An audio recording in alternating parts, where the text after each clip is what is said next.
Good evening, brothers and sisters on the Draconic Path. My name is Fifth Plains, and I am a dragon witch, like Tim Hoya. Today's topic on dragon knowledge that I'm going to share with y'all today is how to create your own ley line type. Okay, I'm back. Here's the Tree of Life formation. It's essentially set up like this. Like here, you can see right here is a stone that I buried for the top of the Tree of Life. And when you're creating these Tree of Lives, you need to make sure that you focus the energy in a clockwise spiral, like so. Oh, sorry. Let me find a better piece of ground to show you. Here we go. This works. So you want the spiral to be set up in a clockwise formation, kind of like that, if you can see it. So it's set up clockwise with a clockwise spiral. And then once you bury your stones, you need a total of 1, 2, 3, 4, 5, 6, 7. You need a total of like 9 stones would work. But this is the top of stone here. As you can see, it's north correlated to the backyard. And this is the results if you do this properly. Look at the beauty of this backyard. So then you set up another stone in this area, over in this area, and then you set up another stone. You bury another stone in like this area on both sides. And then once you get all the stones down, and this is the heart stone here.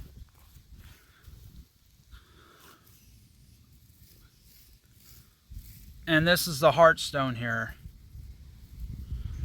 that I buried. And it's the center of the Tree of Life format. So once you go to each sphere or each stone that you buried of the 9, you have to focus your energy on a clockwise spiral. And it's also important to, when you're creating a Tree of Life in like the backyard or something, is also very important to, or any piece of land, that you spend time on a daily basis in each of the stones that you buried and send it positive pink, which is the highest dimensional love frequency color, on a daily basis on each of the stones. And then you connect them energetically. Like, for instance, I'll give a demonstration. See, this is the top of the Tree of Life right here, which symbolizes the highest frequency. And then you focus energetic ley lines in the ground from the surface of the ground of the backyard all the way down to as deep as you can get it. Focus your energy and visualize it accurately. I visualize my energy going all the way down to the mantle. And then you go to each of these stones that you set up. Like, my favorite stone to meditate on is the heart stone, which is the center stone of the Tree of Life format. And you just keep focusing on a daily basis in that area.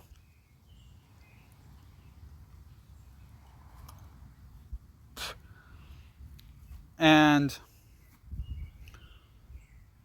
it's good to keep your focus on that on a daily basis, because it will keep the energy flowing fluently in that area. And then eventually, because this backyard was bare, it didn't even have any grass and couldn't grow grass by any of the previous owners of the house that I live in right now. So this is proof right here that it works, but you have to spend a lot of time on each of the stones that you buried to make it strong. And then once you do that, remember, you have to charge each of these spheres with heart chakra energy, with that selfless love, positive love, or just passionate love works too, on a daily basis on each of the stones that you buried. Because essentially you want to bury the stone where it's deep enough, where it connects to the ground directly, because that's how you visualize and set it up. When you're digging a hole, you set up the stones and then you bury the stones with a little bit of the stone sticking up to the surface, out of the surface. And it's good. You want to get like good sized stones too. You don't want like small stones. Like, for instance, you want good thick stones like this to bury with only the top sticking out of the ground. And once you do that, because that's my meditation stone, that's not even anchored to the ground, but once you bury these stones, you visualize like you're setting up a here's a metaphor to help. You set them up like you would be setting up making a microchip or a motherboard. Is each of the stones symbolize the core components of the motherboard chip, and then when you connect it, you're linking up the different stones when you're burying it into the ground. So it's like putting a water hose together, connecting more than one water hose, and you want to visualize that current flowing in that way, and with each of the stones that buried, you want to visualize it naturally spinning, charging, and going into the ground in the Fibonacci spiral, or that clockwise spiral that I showed you earlier. And you keep doing that, and then once you get all the stones set up, you can have like your back stone set up. Like, for instance, here's the base stone, the back stone of the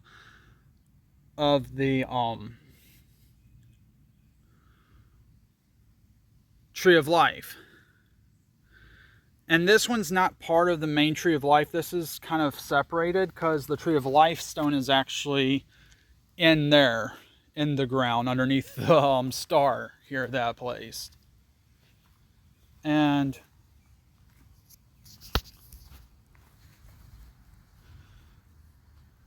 so with that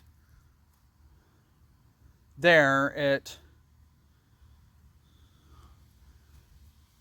once you have all the components linked in the ground, connected into the ground, you can have an outer one at the very base of your Tree of Life format that is like a beacon that shoots up from the earth and into the area overlay of the backyard that you're placing the Tree of Life on. And you have to do all this with love. You cannot do it without the emotion of passionate love or selfless love. Because if you don't put love in it, it can actually go horribly wrong. So make sure that you use love on each of the stones as you're burying them and as you are charging them on a daily basis. Because once they're in the ground, they're plugged into the ground permanently for as long as you want them to be there. Yeah, Yeah, because like I can't even get this stone out anymore because it's part of the ground now. The heart stone is. So is the stone at the top of the tree. So up there's the top, down there's the base, the bottom of the tree. And I will leave I will put a thumbnail picture on top of this video that that is the proper Tree of Life format, and you'll see each of the spheres where they go. And the branches which are in between the spheres are the energy networks you need to energetically set up on a daily basis. Once you get them permanently set up and linked up, and you keep going to each of the spheres of the Tree of Life, and keeps on a daily basis sending selfless love, positive love, source love, or violet flame love, whatever.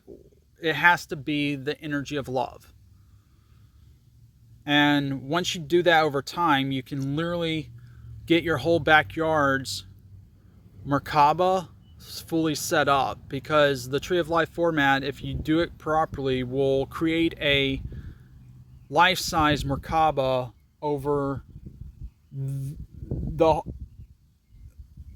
whole area that you put the Tree of Life in format.